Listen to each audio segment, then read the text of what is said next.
Then another malach having a golden censer,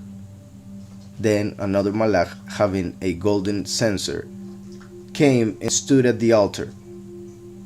So we see there what I was talking about regarding the incense that was brought into the temple during Yom Kippur, at which time everybody had to stay quiet. That's why this is happening at this moment. So we are being told that this is happening on Yom Kippur. So another malach having a golden censer came and stood at the altar. He was given much incense. That he should offer it with the prayers of all the set apart ones upon the golden altar which was before the throne. So just like, in a way, like it would happen in the temple. Yet this is happening in the heavens, so in the heavenly temple.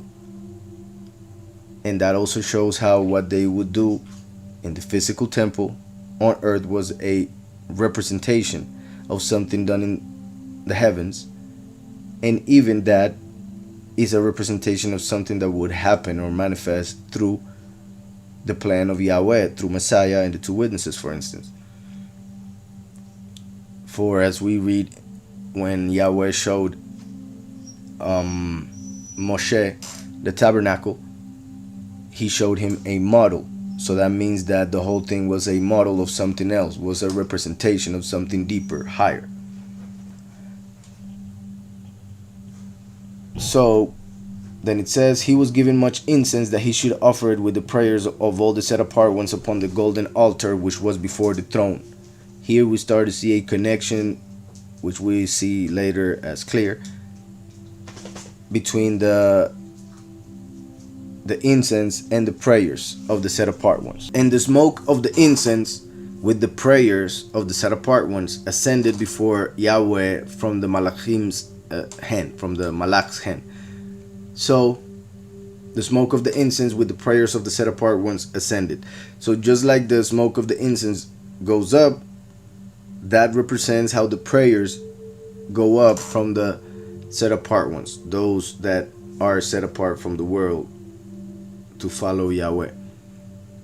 So the smoke of the incense with the prayers of the set apart ones ascended before Yahweh from the angel's hand. Then the angel took the censer, filled it with fire from the altar, and threw it to the earth. So this is also interesting. It connects with another event of Yom Kippur. If we go to to Exodus, not even, Leviticus 16. In Leviticus 16, it says, this is the chapter for the Day of Atonement, Yom Kippur, and the whole chapter, which has to do with Yom Kippur, starts by saying, now Yahweh spoke to Moshe after the death of the two sons of Aaron, when they offered profane fire before Yahweh and died. Here the word profane fire is, pretty much added to explain what happened. And I say that because there are several interpretations regarding what they did and why they got what they got. But my point here is that Yahweh starts to speak about the Day of Atonement, and the whole chapter begins with a mention of the death of the two sons of Aaron. They represent the two witnesses who will die on Yom Kippur. So that is a very, I believe, clear hint of the two witnesses dying on Yom Kippur, amongst many other things. But regarding the death of those two, when in Leviticus 10, so from Leviticus 10 to Leviticus 16, in Leviticus 10 we find their death, and then other things are said, and the death is remembered right before the Almighty tells us regarding Yom Kippur. So it's key. Now regarding their death, verse 10 says, then Nadab and Abihu They too represent the witness like Moshe, Nadab, and Avihu represents Eliyahu. The sons of Aaron each took his censer and put fire in it. So this has a connection obviously to what we are reading regarding the seventh trumpet, and even to the death of the two witnesses. For as I said, these two represent the two witnesses in a positive sense, even though they did something here seen as bad and therefore they were killed. The two witnesses will be seen as evil by the world, by the religion of the world, and therefore they will be killed. They won't be seen as evil by Yahweh, but by the people of the world. They will be killed by the greatest false miracle that the second beast will perform, which is found in Revelation 13, which is when he will bring down fire from heaven to kill the two witnesses, which is a miracle that Eliyahu performed. Now the false prophet will falsify it in order to fool the masses.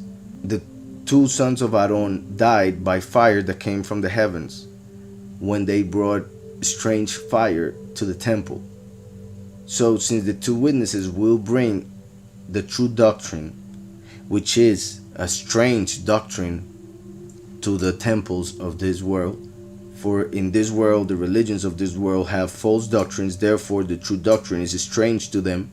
So when the two witnesses bring their fire through their mouths, which is their doctrine, as we see in Revelation 11, then that fire to the world will be strange, and therefore they will perform that false miracle to kill them, just like Nadab and Abihu died by fire coming from the heavens during Yom Kippur. That's why their death is mentioned on Leviticus 16. As I said, they die on Yom Kippur. They will die from fire coming from the heavens. That's how it all points to.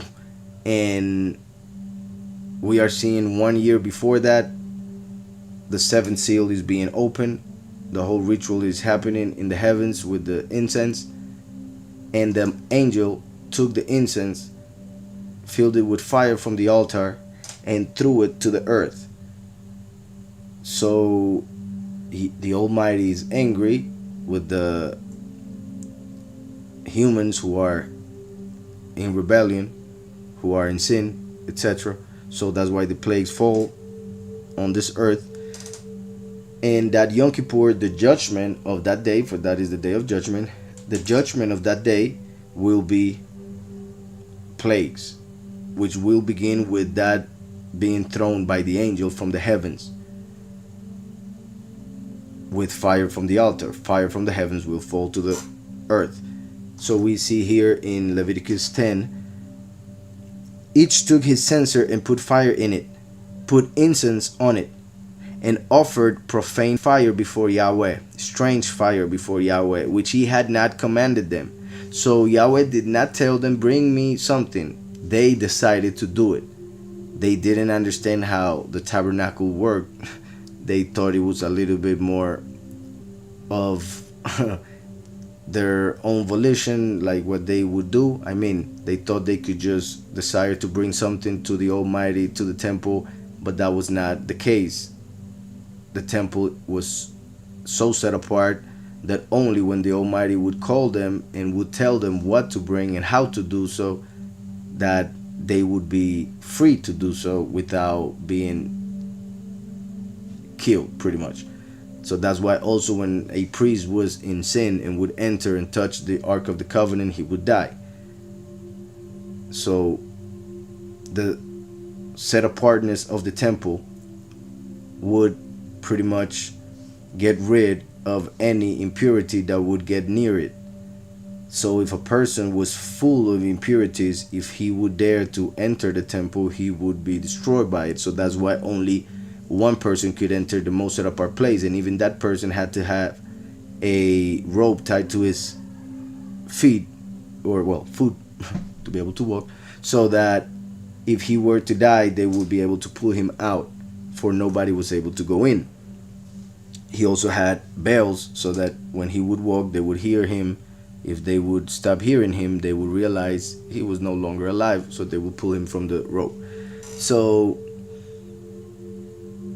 In this case, two sons of Aaron, whom in Judaism are said to be tzaddikim, like real righteous children. They were so righteous, they say, that they would have become the successors of Moshe and Aaron. Yet, also because of that righteousness, the smallest sin would be punished with great, quickness, and also the whole verdict was very strong.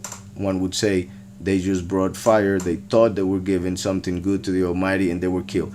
So there are different opinions regarding this. Some say that they were doing wrong, plainly wrong. Some say they were really righteous, but in this case, it is written also in Judaism that they drank a little bit too much wine, and that led them to do something that they were not supposed to, bring in fire from outside the temple, and they were consumed for it. So they offered strange fire before Yahweh, which he had not commanded them. So fire went out from Yahweh and devoured them, and they died before Yahweh. And Moshe said to Aaron, "This is what Yahweh spoke, saying, by those who come near me I must be regarded as set apart. And therefore all the people, and before all the people I must be exalted."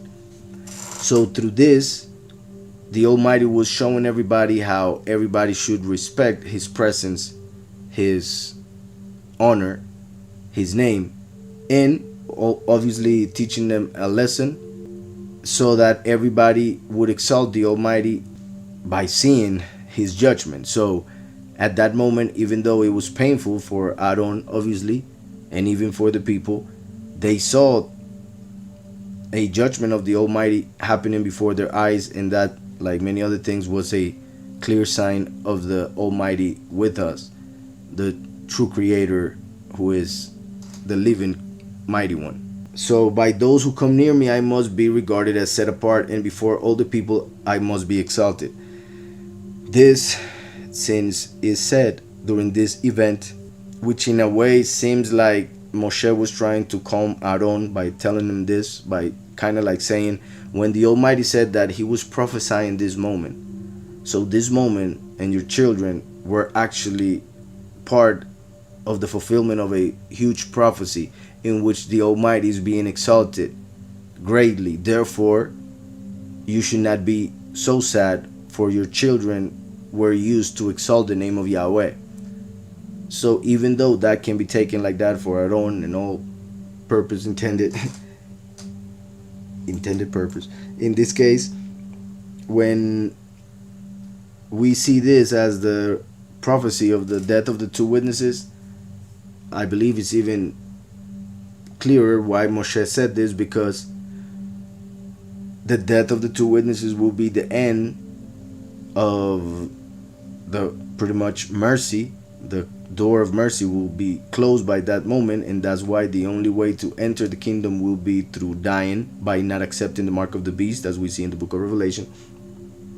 So by the two witnesses being killed for the honor of the name of the Most High and his Son, through the two witnesses being killed, his name will be exalted by the chosen few, and also by the two witnesses being killed, the Almighty will finally be justified to bring the last judgment on this world. So by those who come near me I must be regarded as set apart, and before all the people I must be exalted. So going back to Revelation 8, then the Malach took the censer filled with fire from the altar and threw it to the earth, and there were noises, thunderings, lightnings, and an earthquake. So when there is the ritual of Yom Kippur in the heavens, but an angel gets the censer with fire from the altar and throws it to the earth, and when he does that, it says there were noises, thunderings, lightnings, and an earthquake. This also, I'm not going to go through the whole thing. I might do it when we are pretty much at the end of the book of Revelation, or at least during the bowls of wrath. because there is a clear connection between the seals, the trumpets, and the bowls of wrath. The first four of each of those sets is separated from the last three. For instance, the first four seals are four riders on horses. Then the last three are different completely than the first four. Then the same happens, not with horses, but with the separation between the first four and then the last three of the trumpets. They are plagues of a different category, different.